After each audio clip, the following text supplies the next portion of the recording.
Hello प्यारे दोस्तों, कैसे हैं आप लोग। आई होप आप लोग बहुत अच्छे होंगे और आपकी स्टडी भी बहुत अच्छे तरीके से चल रही होगी। आज की इस वीडियो लेक्चर में हम लोग बात करेंगे कि अभी से यानी जून से पढ़ाई करके हम लोग मैथ में क्लास 10th मैथ में 100 आउट ऑफ 100 कैसे ला सकते हैं। 100 में 100 अगर आप लाना चाहते हैं तो ये वीडियो सिर्फ आपके लिए, इसको स्किप मत करना, क्योंकि यहाँ पे मैं कुछ ऐसा टिप्स देने वाला हूँ जिसको आप फॉलो करोगे तो आपको 100 में 100 आपके जरूर आएंगे। क्योंकि 100 में 100 लाने के लिए आप खुद सोचिए कि 100 में 100 लाने के लिए हमें लगभग सारे क्वेश्चन को अटेंड करना है, चाहे वो सब्जेक्टिव हो चाहे वो ऑब्जेक्टिव हो। मैंने अक्सर देखा है कि जो टॉपर्स हैं या फिर और भी जिनके 100 में 100 नहीं आते हैं, 90, 95, 97 कुछ इस प्रकार से जिनके मार्क्स आते हैं, तो गलती कहाँ पे रह जाती है। उनका मेन क्वेश्चन में लघु उत्तरी, दीर्घ उत्तरी, जो बड़े क्वेश्चन सॉल्व करने के लिए 3 नंबर 2 नंबर 4 नंबर के रहते हैं, उनमें उनका क्वेश्चन, वो क्वेश्चन उनका गलत नहीं होता है। क्योंकि जो बड़े क्वेश्चन हैं लगभग हर साल रिपीट होते हैं, एक अंदाजा लग जाता है कि बड़े क्वेश्चन यहीं से आने वाले हैं। और बड़े क्वेश्चन होते हैं 3 नंबर 4 नंबर के जो क्वेश्चन होते हैं, अगर उनको सही से प्रैक्टिस किया जाए, सही से उदाहरण सॉल्व कर लिया जाए, एक्सरसाइज सॉल्व कर लिया जाए, तो वो क्वेश्चन तो अटेंड हो जाते हैं। लेकिन 100 में 100 नहीं आने का जो सबसे बड़ा रीजन होता है वो ऑब्जेक्टिव होता है। अगर ऑब्जेक्टिव आप सही कर ले जाते हो तो 100 में 100 लाना बहुत आसान है।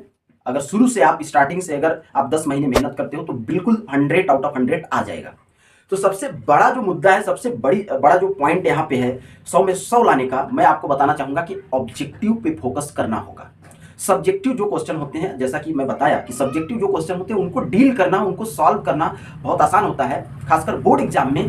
क्योंकि बोर्ड एग्जाम में लगभग रिपीटेड क्वेश्चन पूछे जाते हैं, एक अंदाजा लग जाता है कि क्वेश्चन यहीं से आने वाले हैं। अंदाजा नहीं लगता तो वो है ऑब्जेक्टिव का। अब ऑब्जेक्टिव हम कैसे टैकल करें, तो जब आप पढ़ाई स्टार्ट करोगे तो सबसे पहले क्या करोगे कि पढ़ते टाइम पे जैसे हम अदर बुक्स को पढ़ते हैं हाइलाइटर लेके, वैसे आप एटलीस्ट एक बार थ्योरी, मैथ की भी थ्योरी आप पूरा पढ़ो। और क्वेश्चन कंप्लीट करने के बाद प्रश्नावली जब सारी कंप्लीट हो जाए तो उसके पीछे का जो सारांश होता है, अक्सर हम क्या करते हैं कि पीछे का सारांश नहीं पढ़ते हैं, लगता है कि ये तो किसी काम का नहीं है, केवल शॉर्टकट में फार्मूला लिखा हुआ है। लेकिन सारांश जो होता है वो की पॉइंट है ऑब्जेक्टिव को सॉल्व करने का। कई बार मैंने देखा है कि ऑब्जेक्टिव जो होते हैं वो सारांश से, पीछे जो सारांश दिया रहता है उससे बनाए जाते हैं। दूसरा चीज आप क्या कर सकते हो कि जब आप पढ़ाई स्टार्ट करो तो प्रॉपर फॉर्मूले के लिए एक शॉर्ट नोट्स बनाओ।